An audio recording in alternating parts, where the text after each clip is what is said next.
napindot mo na, hindi ba? Napindot ko na. Ang dilim ah.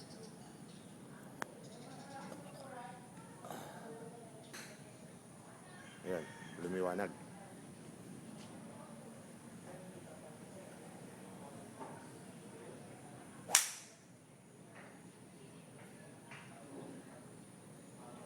Nauna yung lingon mo ah. Tibayan mo na yung finish ng kaliwa.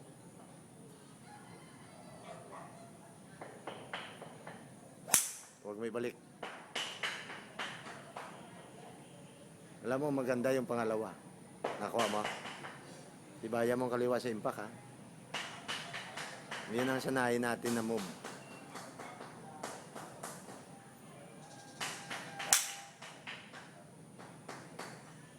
Yung una mong palo, yung pangatlo mong palo, pareho.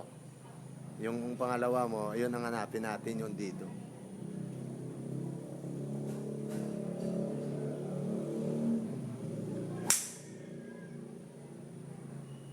Kulang ka sa stay down ang ulo mo ha.